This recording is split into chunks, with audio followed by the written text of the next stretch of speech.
رسول بخش صاحب، اس معاہدے سے کیا ظاہر ہوتا ہے؟ خطے میں ہماری علاقائی اہمیت بڑھی ہے، اور کیا اس وقت ہم خطے میں سفارتی لحاظ سے اور ہر لحاظ سے ہماری پوزیشن بھارت سے سٹرونگ ہے؟ اس میں میرے خیال میں کوئی شک نہیں ہونا چاہیے کہ آج سے 6 ماہ پہلے، 7 ماہ پہلے اور اس سے پہلے بھی 3-4 سال تک بیانیہ پاکستان کے اندر کچھ حلقوں میں اور باہر یہ رہا ہے کہ پاکستان تو دنیا سے بالکل ایسولیٹ ہو چکا ہے، اور یہ ہے کہ وہ قدر و قیمت پاکستان کی عزت وقار اہمیت رہی نہیں۔ تو اور ہندوستان کے ماہرین بھی اور سیاستدان بھی وہ بھی یہ مالا جپتے رہے اس بات کی کہ جی ہماری پالیسی پاکستان کو مکمل طور پر ایسولیٹ کرنے کی ہے، اور اس میں بہت کامیاب جا رہے ہیں۔ وہ اپنا اسٹریٹجک ریلیشنز امریکہ کے ساتھ ظاہر کرتے تھے، اور عرب ممالک میں ان کا انفلوئنس بڑا تھا۔ اس کے علاوہ خطے میں تو ظاہر ہے وہ اپنی تانہ قائم کرنے کی کوشش کرتے چلے آ رہے ہیں۔ تو آپ سب چیزوں کو دیکھیں، ہم تو اس وقت بھی کہتے تھے کہ پاکستان ایسولیٹڈ نہ ہے، نہ رہا ہے، نہ ہو سکتا ہے، کیونکہ پاکستان کی ایک اوسط طاقت ہونے کے لحاظ سے اہمیت ہے، ایک نیوکلیئر پاور ہونے کی حیثیت سے ایک اہمیت ہے۔ تو وہ اپنی جگہ پہ تھی، لیکن اب جو چیزیں ظاہر ہوتی ہیں یہ مئی کی 4 روزہ جنگ کے بعد، اور اس کے بعد آپ نے دیکھا کہ امریکہ کے ساتھ ہمارے تعلقات میں بہت بہتری آئی ہے۔ بہتری نہیں بلکہ بہت بہت زیادہ اچھے تعلقات پیدا ہوئے ہیں، اور پھر آپ آج یہ دیکھ رہے ہیں کہ نہ صرف ترکی اور آذربائیجان اور چین، قطر اور دیگر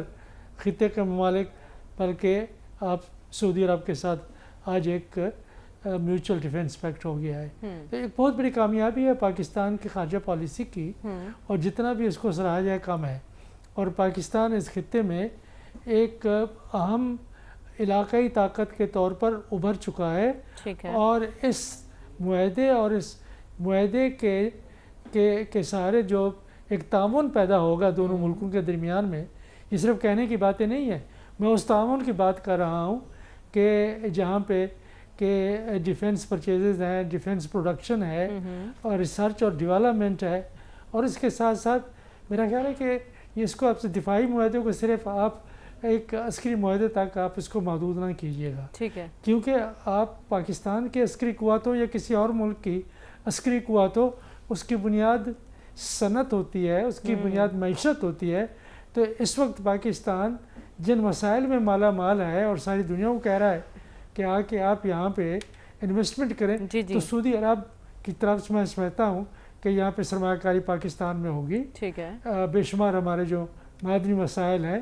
ان میں تو ظاہر ہے کہ ہماری معیشت کا جو گاڑی ہے وہ بھی بڑی تیز طریقے سے چلے گی،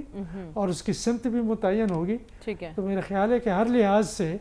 یہ ایک قابل فخر بات ہے جو پاکستان کے اسٹیبلشمنٹ اور موجودہ حکومت نے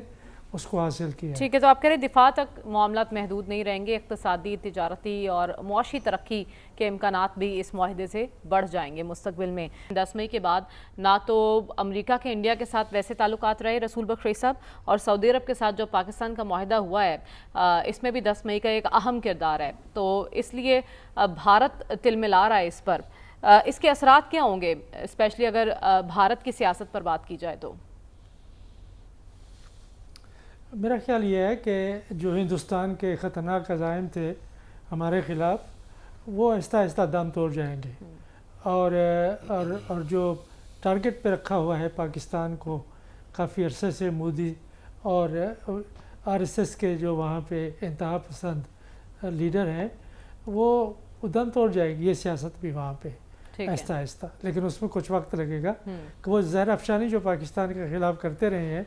اور جو بلند بانگ دعوے وہاں کرتے ہیں اپنے میڈیا میں اور سیاسی تقریروں میں، وہ میرے خیال میں کہ وہ میں جان نہیں رہے گی، اس لیے کہ اب اگر خدا نخواستہ ہماری کوئی مزید لڑائی ہوتی ہے ہندوستان کے ساتھ، تو ہم اپنا دفاع صرف اپنے طور پہ نہیں کریں گے، بلکہ سعودی عرب کے جو وسائل ہیں، فوج تو ہمارے پاس انفرادی طاقت کی تو کمی نہیں ہے، نہ سکلز کی ہے، اگر کمی ہے تو ہمیں کچھ معاشی وسائل کی ہے، اور وہ معاشی وسائل کسی بھی ایمرجنسی میں ہمیں سعودی عرب کی طرف سے مہیا ہو سکتے ہیں، تو وہ ادراک ان کو ہوگا۔ اور جو سرمایہ کاری کے امکانات پاکستان کی معیشت کے لیے اور جو دفاعی پیداوار ہے اس کے لیے، اور ظاہر ہے دفاعی پیداوار اس انداز کی نہیں ہوگی جس طریقے سے کہ ماضی میں ہوتی رہی ہے۔ ٹھیک ہے، اس میں جو نیو ٹیکنالوجیز ہیں جن کا استعمال ہم نے 10 مئی کو دیکھا اور جس سے ہمیں فتح یابی ہوئی، ان چیزوں میں ہے، تو ظاہر ہے کہ اس سے مشرق وسطی کا دفاع بھی مضبوط ہوگا اور ہمارا بھی ہوگا، تو اس کے جو اثرات ہیں وہ ہمارا جو علاقائی توازن ہے طاقت کا، اس پر پاکستان کے لحاظ سے کافی مثبت ہوں گے، اور ہندوستان کے جو خواب ہیں وہ نہ کبھی پورے ہونے تھے،